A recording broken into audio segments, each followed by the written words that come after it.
What's up, guys, and welcome back to my reading journey. Hope we're all doing absolutely fantastic, and today we're going to continue with the Discourses of Epictetus, and I'm going to read to you the chapter 19, how one should behave towards tyrants. Let's get started.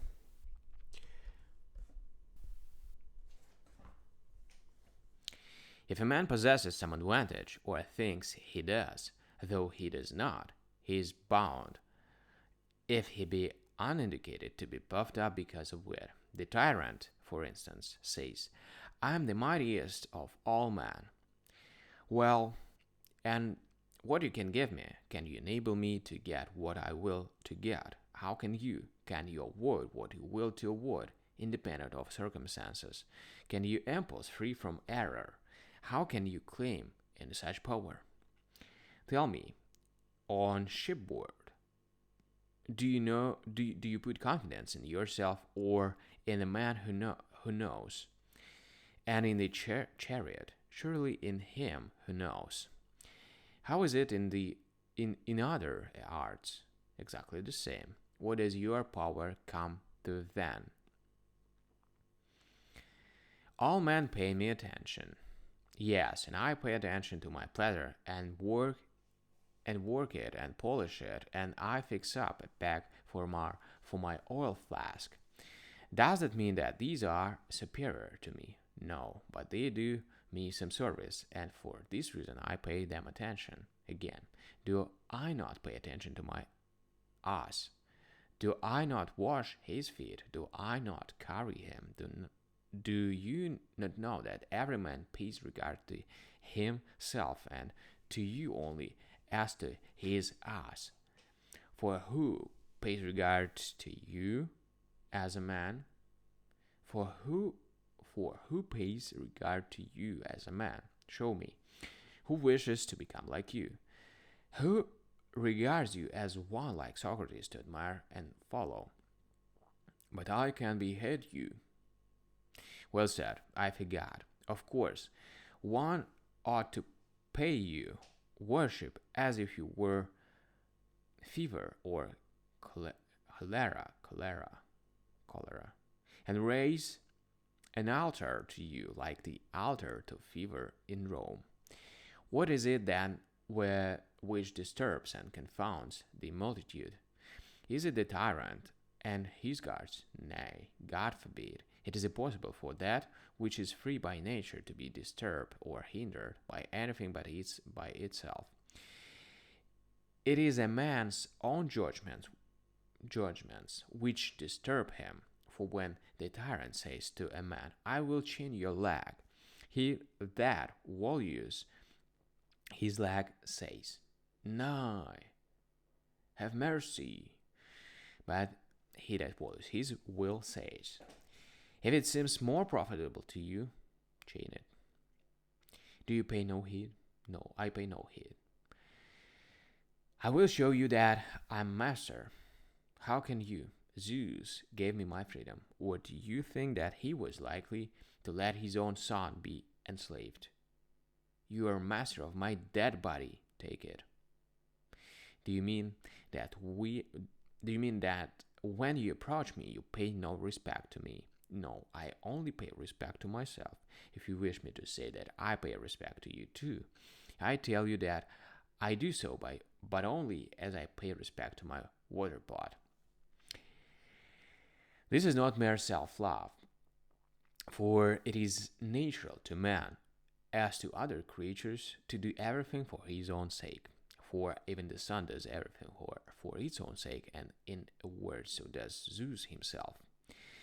But when he would be called the the rain giver and the fruit giver and the father of men and gods, you see that he cannot win these names or do these works unless he does some good to the world at large. And in general, he has so created the nature of the rational animal that he can attain nothing good for himself unless he contributes some service to the community. So it turns out that to do everything for his own sake is not unsocial. For what do you expect? Do you expect a man to hold aloof from himself and his own interest. No, we cannot ignore that the one principle of action which governs all things, to be at unity with themselves. What follows? When men's minds harbor wrong opinions on things beyond the will, counting them good and evil, they are bound to pay regard to tyrants. Would that would that it were only tyrants, but would that it were only tyrants and not chamberlains too. How can a man possibly grow wise of a sudden when Caesar appoints him to the charge of the privy? How is it we straightway say, Felicia has spoken wisely to me? I would fain have him deposed from the dunghill, that he may seem foolish to you again. Epaphroditus had a shoemaker whom he sold because he was useless. Then by some chance, he was bought by one of Caesar's officials and became Caesar's shoemaker.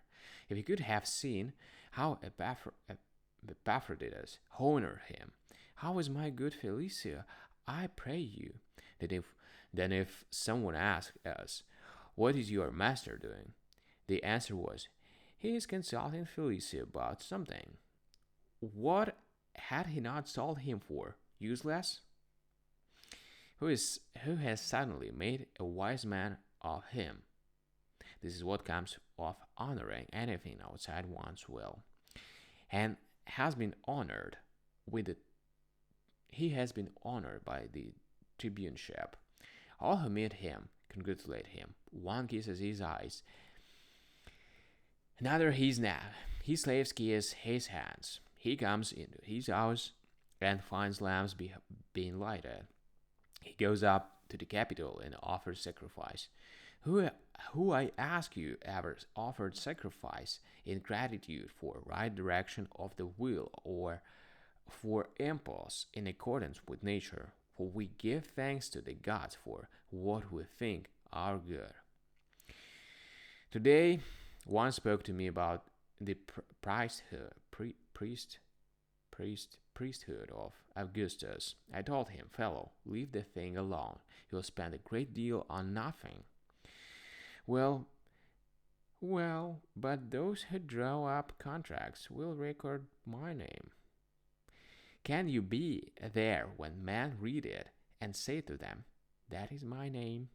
And even supposing you can be there now, what will you do if you die? My name will remain. Write it on the stone and it will remain. But who will remember you outside Nicopolis? But I shall wear a golden crown. If you desire a crown at all, take a crown of roses and wear that. You will look smarter in it. Alright, guys. Thank you for joining me today on this reading session. Again, we're going to continue tomorrow. Thank you for joining me today. See you. Bye.